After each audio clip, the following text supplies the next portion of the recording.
Hello guys, welcome to my YouTube channel videos. आज का video बहुत महत्वपूर्ण होने वाला है। जो लोग नर्सिंग की पढ़ाई किए हैं, चाहे वो जीएनएम किए हों, बीएससी नर्सिंग किए हों या पोस्ट बेसिक नर्सिंग किए हों, जी हाँ, आपके लिए एक वैकेंसी आ रही है सामने डॉक्टर राम मनोहर लोहिया इंस्टीट्यूट में, जो कि लखनऊ में है। इस वैकेंसी के बारे में पूरी जानकारी देंगे। नोटिफिकेशन इसका कब आया, कब तक आप फॉर्म अप्लाई कर सकते हैं, क्या लास्ट डेट है, क्या क्वालिफिकेशन चाहिए, कितना फ़ी लगेगा, कितनी सैलरी होगी और क्या इसका सिलेबस होगा। तो वीडियो में बने रहिए। आइए वीडियो को स्टार्ट करते हैं। तो देखिए, आपको गूगल पे जाना है। गूगल पे जाके सरकारी रिजल्ट टाइप करिएगा। सरकारी रिजल्ट टाइप करने के बाद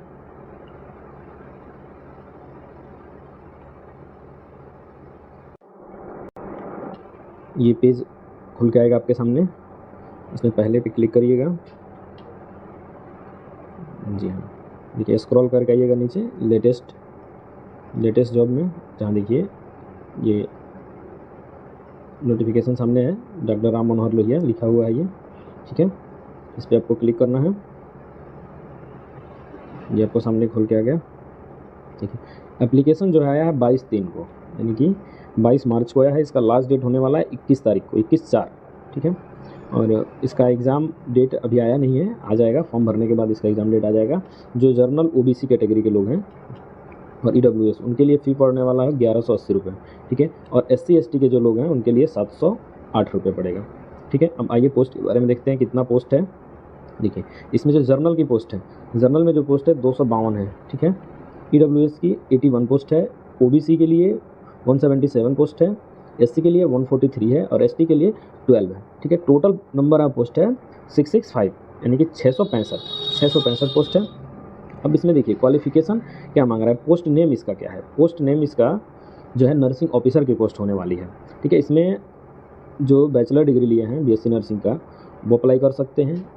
पोस्ट बेसिक नर्सिंग है। पोस्ट बेसिक नर्सिंग जो होता है कि जीएनएम करने के बाद 2 साल का कोर्स होता है, उनको पोस्ट बेसिक नर्सिंग कहा जाता है और वो बीएससी नर्सिंग के समकक्ष मान लिए जाते हैं, ठीक है। अगर आपने डिप्लोमा भी कर रखा है तो डिप्लोमा पे भी फॉर्म डाल सकते हैं, लेकिन उसमें क्राइटेरिया है।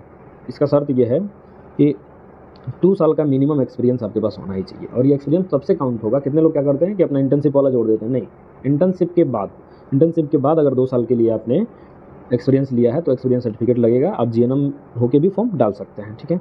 चलिए देरी ना करते हुए इसके नोटिफिकेशन के बारे में चलते हैं और इसका नोटिफिकेशन समझते हैं कि नोटिफिकेशन क्या कह रहा है, ठीक है। तो पूरी वीडियो में बने रहिए। पूरी नोटिफिकेशन हम आपको इसका दिखा रहे हैं। एक मिनट, जी हाँ, देखिए ये देखिए डॉक्टर राम मनोहर लोहिया आयुर्विज्ञान संस्थान, इससे वैकेंसी आई है, ठीक है। ये ऑनलाइन माध्यम से है, ऑनलाइन माध्यम से पेपर होगा आपका, ठीक है। कंप्यूटर बेस्ड एग्जाम होगा, देखिए, ठीक है दोस्तों। आगे चलिए यहाँ देख लेते हैं। ऑनलाइन माध्यम यानी कि CRT बेस्ड एग्ज़ाम होगा। इसका ऑफिशियल वेबसाइट है ये डॉक्टर राम मनोहर लोहिया का। इस वेबसाइट पे भी जाइएगा तो आपको नोटिफिकेशन मिल जाएगा। बाकी आइए हम आपको ये पूरी चीज़ें बता देते हैं कैसे क्या रहने वाला है फॉर्म वगैरह का और ये वैकेंसी का। आप देख पा रहे होंगे कि लेवल 7 का पे स्केल मिलने वाला है, ठीक है। बहुत अच्छा अपॉर्चुनिटी है ये। अगर आप फॉर्म भरते हैं, अगर पहले से तैयारी कर रहे हैं, अगर पढ़ाई कर रहे हैं तो आपके लिए बहुत अच्छा। अगर नहीं कर रहे हैं तो पढ़ाई पर लग जाइए और ये ऐसा सुनहरा मौका अपने हाथों से मत जाने दीजिए। देखिए यहाँ लिख रहा है ना 7th वेतन मैट्रिक्स के अनुसार पेएबल, देखिए ये 44,900 प्लस अलाउंसेस है एडमिसिबल। ये समझिए कि आपकी जो सैलरी है ये 50 प्लस जाएगी। ये बेसिक सैलरी है, बेसिक सैलरी बता रहा है आपका ये, ठीक है। इसमें बहुत सारी चीज़ें इंक्लूड होती है, हॉस्टल मिलेगा, रूम और ये आपको TADA मिलेगा, इंसेंटिव होगा, ये सब इंक्लूड करके 50 प्लस आपकी सैलरी चली जाएगी इसमें, ठीक है।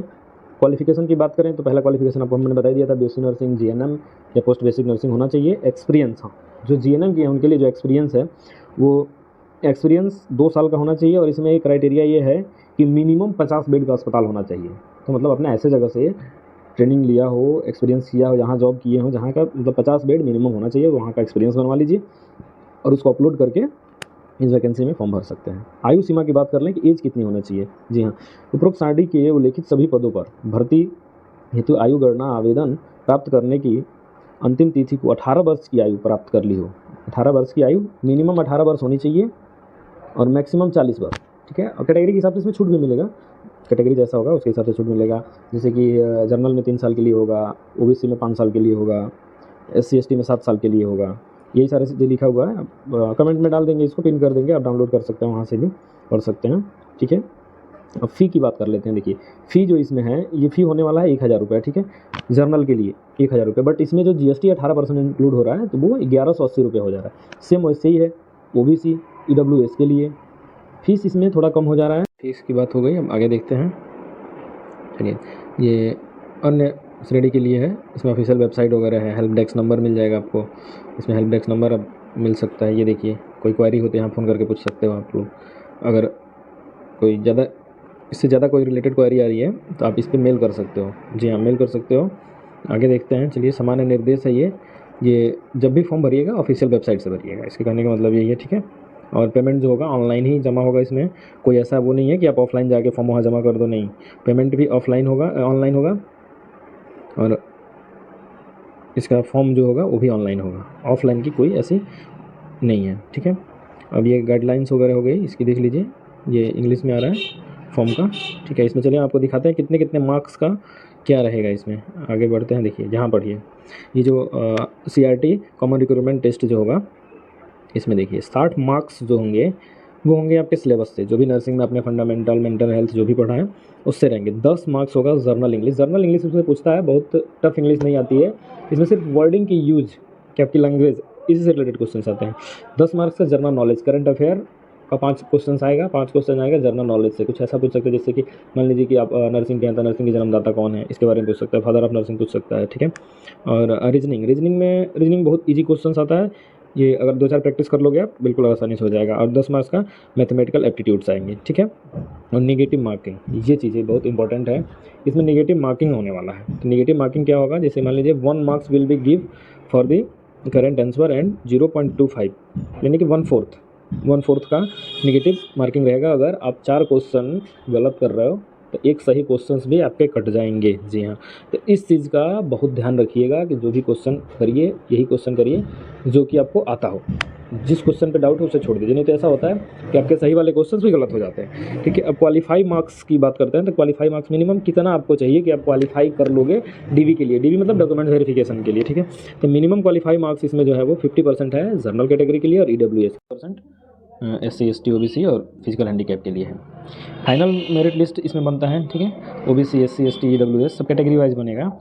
एक इसमें रिजोल्यूशन टाई होता है, जैसे कि मान लीजिए कि 2 कैंडिडेट हैं, उनका मार्क्स सेम आ जाता है, ठीक है। तो उस केस में किसका सिलेक्शन होगा, ये चीज़ों के लिए इसने क्लेरिफाई किया है कि जो फर्स्ट होगा कैंडिडेट उसके डेट ऑफ बर्थ देखा जाएगा, ठीक है, कि उसका डेट ऑफ बर्थ दूसरे कैंडिडेट से ओल्डर हो, अगर वो ज़्यादा एज का है तो उसको प्रेफरेंस दिया जाएगा, ठीक है। अगर इससे भी नहीं हो पाता है, दोनों का डेट ऑफ बर्थ सेम होता है, मार्क्स सेम आ जाता है, तो फिर ये देखा जाएगा कि नंबर ऑफ क्वेश्चंस कितने उनके रॉन्ग हैं, ठीक है, और नंबर ऑफ क्वेश्चंस कितने इनके राइट हैं। तो जो नेगेटिव मार्किंग वाला होगा उसके बेस पे फिर इसका किया जाएगा, ठीक है। लास्ट है रिजल्ट जो इसका है वो आएगा इसके ऑफिशियल वेबसाइट पे www.drmlims.ac.in पे, ओके। ये सब बाकी चीज़ें उतना कंपलसरी नहीं है, ये सब चीज़ें समझना। हाँ, एक चीज़ और है, देख लीजिए अदर ऑब्जर्वेशन में ये है कि जैसे हायर क्वालिफिकेशन MSc नर्सिंग वगैरह है, आपके पास PhD वगैरह है, तो इसमें आप अप्लाई ना करें तो बेहतर है, क्योंकि साफ साफ मना कर रखा है इन्होंने, ठीक है। बाकी सब मिसलेनियस है, इसमें कोई उतनी ज़्यादा जानने की ज़रूरत नहीं है, ठीक है। पहले फॉर्म भरिए आप लोग, फिर जैसे इसका सिलेबस आता है, सिलेबस हमारे वीडियो के बाद में सबको मिलेगा। सिलेबस में एक टॉपिक मिलेगा आपको कि किस टॉपिक से कितना पढ़ाई करना है कि आप एग्ज़ाम क्लियर कर पा रहे हो। Okay, thank you for watching, please do subscribe.